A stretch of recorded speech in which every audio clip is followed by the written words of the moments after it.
இன்னைக்கு வந்து 63 பேர் செத்து போயிட்டான். கள்ளக்குறிச்சியில சாராயம் குடிச்சு 63 பேர் செத்து போயிட்டான். உண்மையிலேயே போராட்ட குணமிக்க கம்யூனிஸ்டுகள் என்ன பண்ணணும்? போராட்ட குணத்தோட நீங்க இருந்தீங்கன்னா கூட்டணி தர்மத்தெல்லாம் ஒதுக்கி தள்ளிட்டு ஒரு இடத்துலயாவது ஆர்ப்பாட்டம் பண்ணிருக்கணுமா இல்லையா? அந்த வெங்கடேஷ் எங்க பண்ணாரா? இடம் வீட்டுல இடம் இருந்தா என்ன, நாடாளுமன்றத்துக்கு நம்மளை அனுப்பிட்டாங்க, போய் பச்சியும் வடையும் வாங்கி தின்னுட்டு என்னத்தையாவது திட்டிட்டு வர்றது, எவனையாவது திட்டிட்டு வர்றது. எப்படி இருக்கு பாருங்க இவங்களுடைய என்ன ஓட்டம் எல்லாம். அப்போ இது போன்ற ஆட்களை தேர்ந்தெடுத்து அனுப்பியது நம்முடைய தவறு. நல்லா புரிஞ்சுங்க. எனக்கு முன்னாடி பேசின ஒருத்தர் சொன்னது மாதிரி 2வது முறை அனுப்பிட்டோம்ல, அதான் அந்த பவுஸ். என்ன வேணாலும் பேசிடலாம்.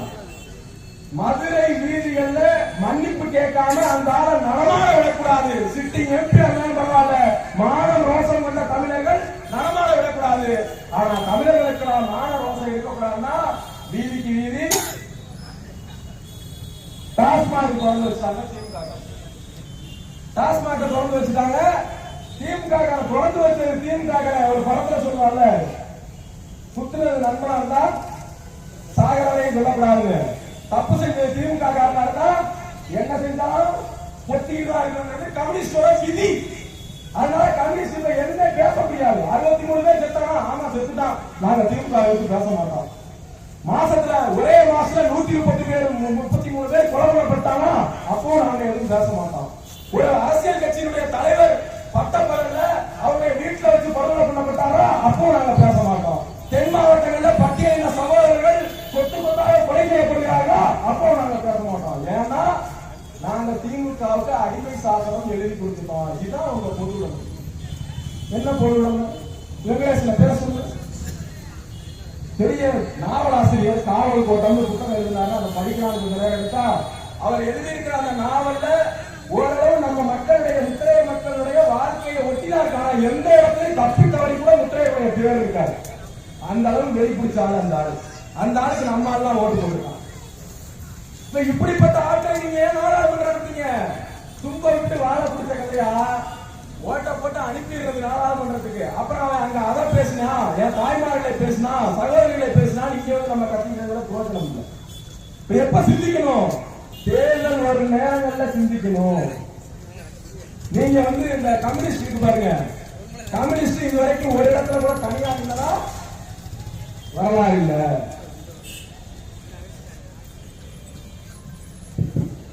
அப்படியே நீங்க காவல்துறை பார்த்துக்குவாங்க. கம்யூனிஸ்ட் இந்த வரைக்கும் ஒரே ஒரு இடத்துல கூட தனியா இருந்ததா வரலாறு இல்ல. ஒரு திமுக கிட்ட ஒட்டுண்ணி போல வாழ்கிறார்கள். மார்க்சிஸ்ட் கம்யூனிஸ்ட், இந்திய கம்யூனிஸ்ட், திமுக ஒட்டுண்ணிகள். திமுக வார்த்தை வச்சு ஜெயிச்சிருக்காங்க. வேற என்ன உங்களால பண்ண முடியும்? செங்கோலுடைய வரலாறு என்னன்னு தெரியுமா? செங்கோலுடைய வரலாறு என்னன்னு வெங்கடேசன் அவர்களுக்கு தெரியும். ஆனாலும் அவர் பேச மாட்டார். இந்த செங்கோல் இந்திய சுதந்திரத்தினுடைய சொத்து. இப்ப வைக்கப்படல. ஏதோ பிரதமர் மோடி வந்தோடனே நாடாளுமன்றத்தில் புதிய நாடாளுமன்ற கட்டடத்தில் இந்த செங்கோலை கொண்டு போய் வைத்தார்கள் இல்ல. 1947 இந்தியா சுதந்திரம் பெறும்போது பிரிட்டிஷ்காரை முடிவு பண்ணிட்டான், இந்தியாவுக்கு சுதந்திரம் கொடுக்கணும், இன்னைக்கு கொடுத்துருவோம். அப்ப அவனுக்கு ஒரு சிந்தனை, அவன் சுதந்திரம் கொடுக்கணும்னு தயாராயிட்டான். நேரு தலைமையில நாம சுதந்திரம் வாங்குவதற்கு பண்டித ஜவஹர்லால் நேரு தலைமையில நாம தயாராயிட்டோம். எப்படி இந்த ஆட்சி மாற்றத்தை, இந்த ஆட்சி பகிர்வை, எப்படி ஆட்சி மாற்றத்தை நாம வந்து சொல்றது அப்படிங்கிறப்ப ஒரு சிந்தனை ஆதீனங்களோட தமிழ்நாடு. அப்போ பாருங்க, தமிழனுடைய மரபு தான் தலைமை தாங்குது. இந்த இந்திய தேசத்துக்கே அன்னைக்கு தலைமை தாங்குறது தமிழனுடைய மரபு. அப்ப யோசிக்கிறாங்க, ஆதீனம் அப்ப சொல்றாரு, மன்னர்களுடைய மன்னன்னா அவருக்கு வந்து 3 தான் முக்கியமானது. ஒன்னு கிரீடம், இன்னொன்னு செங்கோல், இன்னொன்னு அரியாசனம், சிம்மாசனம். அதான் வெளிப்பட்ட குலை. இப்ப மன்னர்கள் ஆட்சி மாற்றத்தை எப்படி பண்ணுவாங்க அப்படின்னா, ஒரு செங்கோலை கொடுத்து அவருடைய குருமார்கள் இருந்து செங்கோலை கொடுத்து ஆட்சியை அடுத்து முடிசூடுறவங்க அங்க உட்கார வைப்பாங்க. அது போல அப்ப முடிவு பண்றாங்க, பண்டித ஜவஹர்லால் நேரு அவருடைய தலைமையில பிரிட்டிஷ்கார இந்த இந்தியாவிற்கு சுதந்திரம் கொடுக்கும் போது செங்கோலை நேரு அவர்களிடத்தில் ஒப்படைத்து, ஆதினங்கள் மூலமாக நேரு அவர்களிடத்தில் ஒப்படைத்து சுதந்திரத்தை பெற்றார்கள். இன்னைக்கு அப்ப சொல்லுங்க, இவர் அவமதித்தது இந்த சூனா வெங்கடேசன் அவமதித்தது எதை? இந்திய சுதந்திரத்தை. பல்லாயிரக்கணக்கானோர் ரத்தம் சிந்தி குடும்பங்களை இழந்து குருதியை கொடையாக கொடுத்து பெற்ற சுதந்திரத்தை அவமதித்து விட்டார். வெறும் செங்கோலை அவமதிக்கல, இந்திய சுதந்திரத்தை அவர் அவமதித்திருக்கிறார். அதனோட தொடர்ச்சியாக புதிய நாடாளுமன்ற கட்டணத்துல அன்னைக்கு 1947 வைக்கப்பட்ட செங்கோல புது மாதிரி இங்க வச்சிருக்காங்க. இதெல்லாம் தெரிஞ்சுக்கிட்டு நம்ம சூனாபானா வெங்கடேசன் எங்க கேள்வி கேட்கிறாரு? தமிழ் மன்னர்களை கேள்வி கேட்கிறார். நீ யோக்கியமான ஆளா இருந்தா கேட்கணும்னா யாரு? கூட்டணி இருக்குல்ல, காங்கிரஸ் கேளு.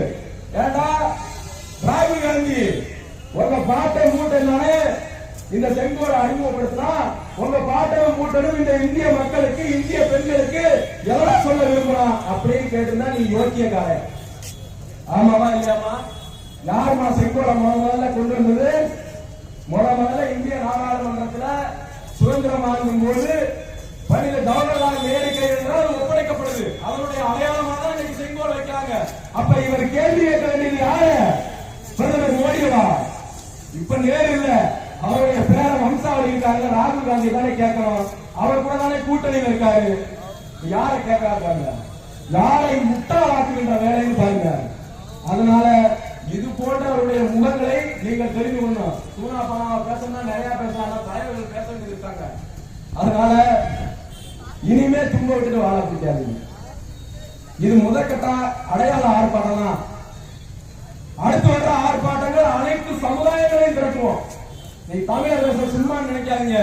நீ தமிழ் மன்னர்களை அவமதித்து விட்டு இவ்வளவு தைரியமா அந்த தமிழ்நாட்டுக்குள்ள நடமாட்டேன்னு சொன்னா உன் வீட்டை முற்றுகையிட்டா எவன் கேட்பான்? தமிழ் சொல்லுவாங்க. கேட்பாங்களா? கேட்டு பாரு. தமிழர் தேசத்துக்கு முன்னாடி நீ கேட்டு பாரு.